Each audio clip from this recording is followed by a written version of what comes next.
Good morning, my name's Amber. I'm from Blooms on the Hill. I'm a flower farmer florist based in Budgeree, and it's Monday and tomorrow's Valentine's Day, so sort of gearing up for any orders.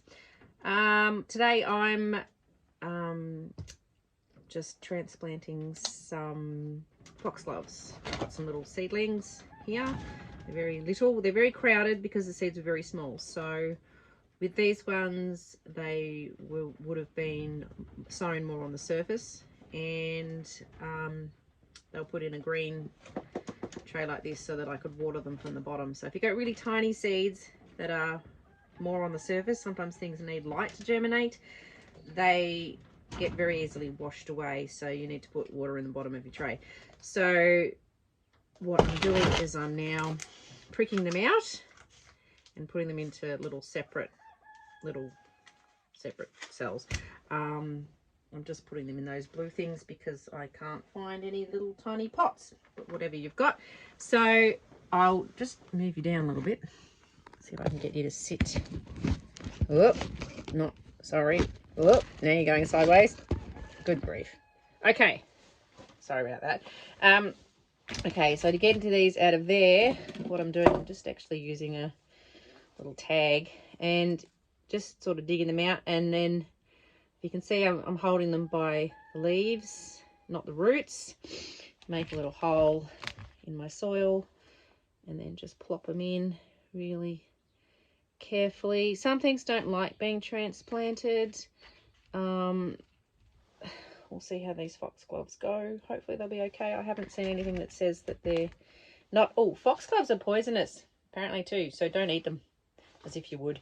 But apparently all parts of the plant are poisonous. So the flowers, the leaves, like I'm assuming the seeds as well. I mean all of it. So if you've got pets or small children, and if they're like the type of animal or child that's likely to go out and eat your plants, then you might want to rethink these ones.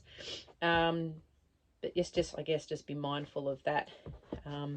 Yeah, but you're not likely to poison yourself by just touching it. So you're right there. So I'm just going to keep going with these and then get as many as I can into separate little trays so that they can grow out a little bit better. And that's why we do that. Okay, I don't have a head. Here I am. I've finished pricking out those foxgloves, and now I'm sowing some strawflowers. Helichrysum monstrosum. No, worry about the Latin. These are a white one. I've got 7 different colours all up in my pocket. I've got a purple red dragon, lemon yellow, scarlet, silvery rose, apricot, and peach, and copper red. So I've got these in the ground now, and I've been picking off them. I feel really rude. They've been fantastic dried. So I'm doing some more. They are a perennial, or a short-lived perennial. So I'm treating them like an annual because I'm not sure what they're going to do next year. This is very odd. So I think it's best to sow some more. So they're very little seed. You can see in there they're quite little. They look like little chocolate sprinkles. They need light to germinate, so I've just been putting them on the top. May or may not be able to see.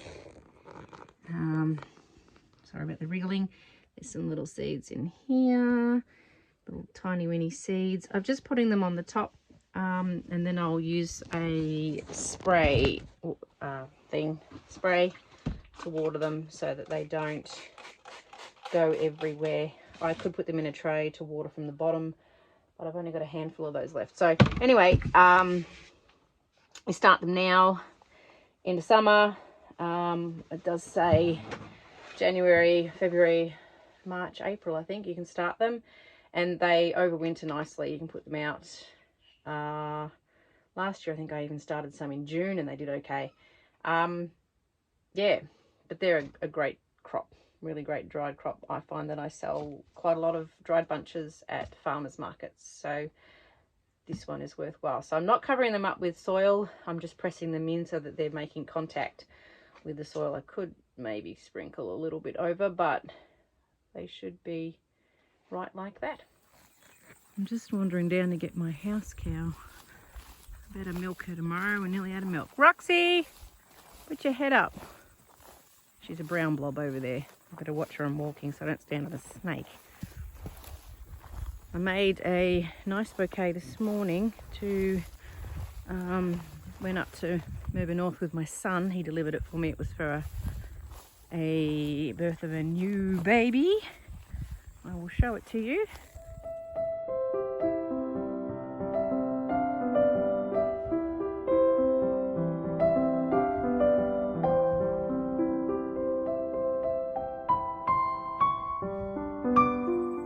There she is. Anyway, I was quite happy with that bouquet. I thought the pink and yellow looks really good together. Kind of like an ice cream. Anyway, I'm going to milk this cow. I've made up some Valentine's Day bouquets to take down the post office. Just some little posies. I might make up a few more just in case anyone wants to buy anything. Last minute Valentine's Day presents.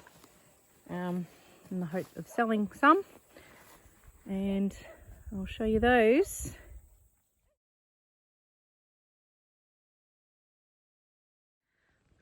So it's Thursday. I got completely distracted. I was going to finish off this video the other day.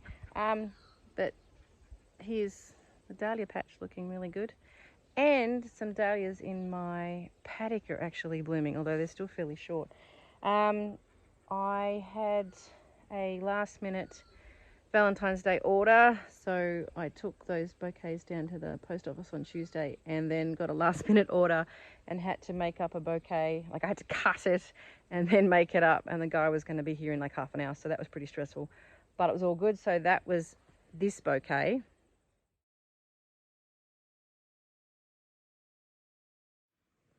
Okay, and then I had another bouquet to do for today because there was a 60th wedding anniversary, so I'll show you that at the end. But that was fun because there's a lovely local couple that live in Budgeree. Yeah, so that was nice doing that just up for them. So the garden's looking good, as you can see. Flowers are coming. Cows are still calving, which is great. We've had 8. I think we've got 4 bulls and 4 heifers now, so that's nice. And it's very hot, so just doing a fair bit of watering early in the morning, in the evening. That makes sense, obviously. If you're going to water your garden, do it in the morning or at night. You're going to get eaten by mosquitoes, but that's the time to do it. And other than that, I've got a couple of bouquets that I'm going to be doing up on Saturday morning for a local that's having 2 done for her, so that'd be good. No market this weekend. I've actually got a wedding on Sunday that I'm going to, not that I'm doing flowers for. So that kind of wipes the weekend out. But other than that, keep gardening, everybody. I'll keep you informed with how the dahlias are going. We're nearly getting on with that pick your own because they are starting to flower down there in the paddock. And I'll see you shortly. Bye.